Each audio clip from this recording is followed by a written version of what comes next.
नमस्कार दोस्तों, स्वागत है आपका हमारे चैनल आचार्य जागेंद्र मिश्रा में। दोस्तों, अगर आप अपनी लाइफ में कुछ नया सीखना चाहते हैं तो चैनल को सब्सक्राइब जरूर करिएगा।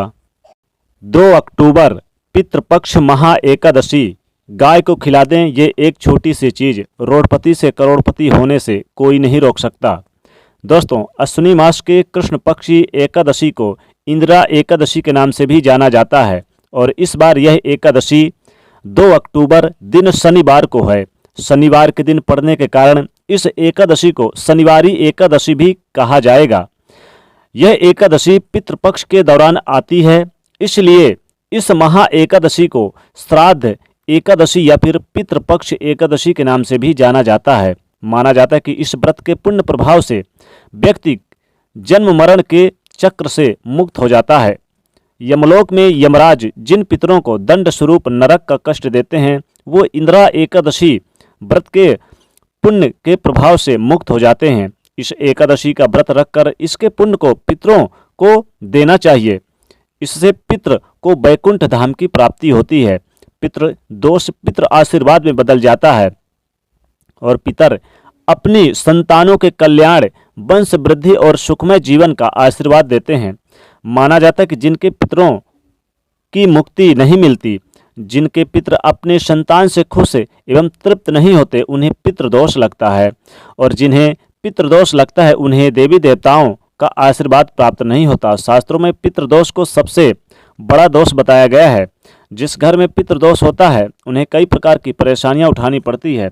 घर में कलह अशांति बनी रहती है, रोग पीड़ाएं पीछा नहीं छोड़ती, घर में आपसी मतभेद बने रहते हैं, पति पत्नी में कलह बना रहता है, कार्यों में अनेक प्रकार की बाधाएं उत्पन्न हो जाती है, नौकरी लगाई लगाई छूट जाती है या फिर व्यापार में घाटा आए दिन बना रहता है, संकट अनहोनियां अमंगल के यानी कि आसार ज़्यादा बने रहते हैं। ऐसे घर परिवार में सदैव धन का अभाव रहता है, धन आता है लेकिन टिकता नहीं है, साथ ही अनेक प्रकार के महाकष्टों का सामना भी करना पड़ता है। आज हम आपको मोक्षदानी इंदिरा एकादशी पर पितृ दोष से मुक्ति पाने के लिए और पितरों को प्रसन्न करने के लिए और तृप्त करने का एक बहुत ही आसान और असरकारक उपाय बताने जा रहे हैं। साथ ही ये भी बताएंगे कि गाय को ऐसे क्या चीज़ खिला दें इस पितृ पक्ष की महा एकादशी को, ताकि आपके जीवन में जो धन संबंधित कष्ट हैं वो दूर हो जाए। क्योंकि गाय को एकादशी के दिन जरूर कुछ न कुछ खिलाना चाहिए, वो भी सबसे प्रिय वस्तु, जो कि अगर आप गाय को इस दिन एक चीज़ खिला दें तो आपके जीवन के धन संबंधी चीज़ों से आपको मुक्ति मिल जाएगी।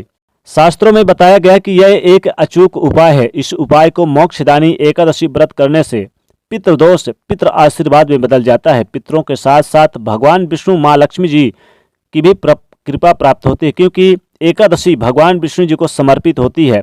एकादशी के दिन भगवान विष्णु और माता लक्ष्मी जी प्रसन्न मुद्रा में रहते हैं। इस दिन इनकी विधि विधान से पूजा करनी चाहिए और चाहे तो व्रत भी रख सकते हैं, क्योंकि यह मोक्षदानी एकादशी है और जीवन में चल रही तमाम परेशानियों से छुटकारा मिल जाता है, साथ ही धन का लाभ भी होता है। दोस्तों, इस उपाय को सही प्रकार से करने के लिए आप हमारे इस वीडियो को अंत तक अवश्य ही देखें, साथ ही वीडियो को लाइक करें, ज़्यादा से ज़्यादा शेयर करें और चैनल को सब्सक्राइब करें।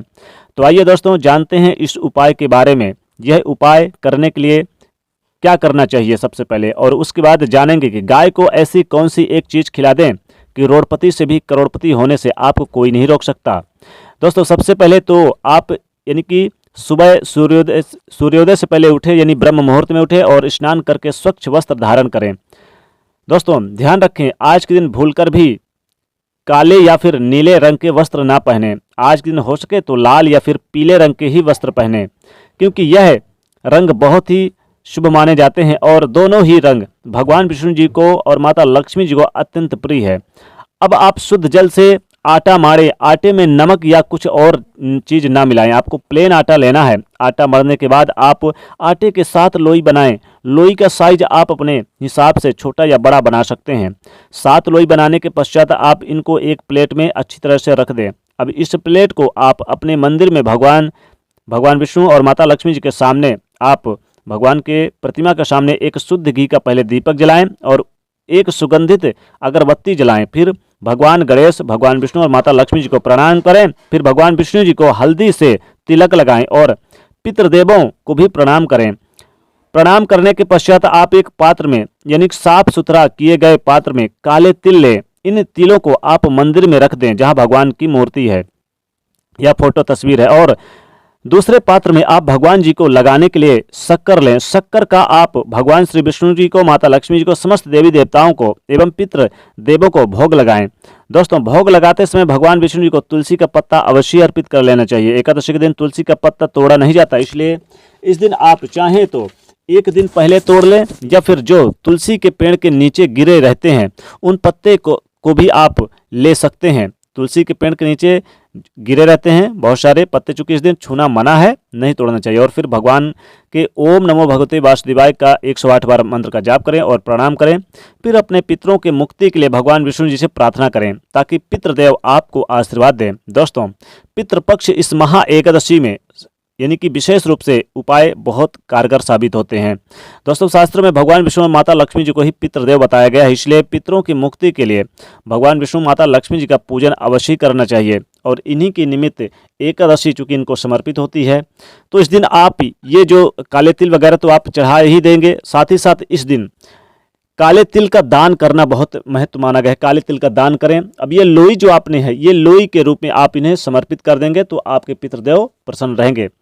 इस दिन आप काले तिल का दान करें। 1 लोटा सूर्यदेव को जब जल देंगे तो काला तिल डाल के दे। ये भी एक उपाय आपके पितरों को प्रसन्न करने के लिए काफ़ी ज़्यादा माना जाता है। इस दिन आप ब्राह्मणों को भोजन खिलाएं, चावल भूलकर भी ना खाएं। और इस दिन बड़ा वगैरह जो काले उड़द के बड़े मुगवड़े बनते हैं उनका भी बहुत विधान है, लेकिन गाय को क्या ऐसी चीज़ खिला दे ताकि जीवन के कष्ट ही आपके मिट जाएं। दोस्तों, एकादशी के दिन गाय की पूजा विधि विधान से करना चाहिए, उनकी आरती करें उनको। आप चूंकि गाय में 33 करोड़ देवी देवताओं का वास होता है, तो इसलिए चूंकि पितर पक्ष में गाय को बहुत जरूरी है खिलाना। पितर पक्ष में जो आपके पितर हैं गाय के रूप में, कुत्ते के रूप में और कौवे के रूप में सबसे ज़्यादा आते हैं, तो गाय पितर देव के निमित्त यानी पितरों के स्वरूप में ही मानी जाते हैं, उन्हें पूज्य माना जाता है।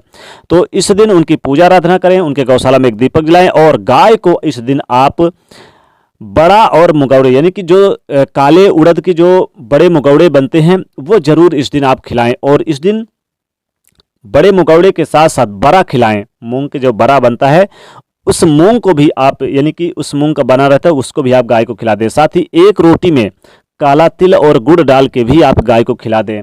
हरी घास खिलाएं अपने हाथों से गाय को। इस दिन गाय की पूजा आराधना करें, 3 बार परिक्रमा करें। और गाय अगर आपके द्वार पर आ गई है, मान लीजिए किसी भी समय आ गई है, तो गाय को रोटी में काला तिल और जो काली उड़द, अगर आपने काली उड़द के बड़ा मुगौड़े नहीं बना रखे हैं तो उसमें कुछ दाने ही डाल के आप जरूर खिला दें, तो अत्यंत शीघ्र आपको धन की प्राप्ति होती है। और अगर रोडपति भी हैं आप तो करोड़पति होने से आपको कोई नहीं रोक सकता।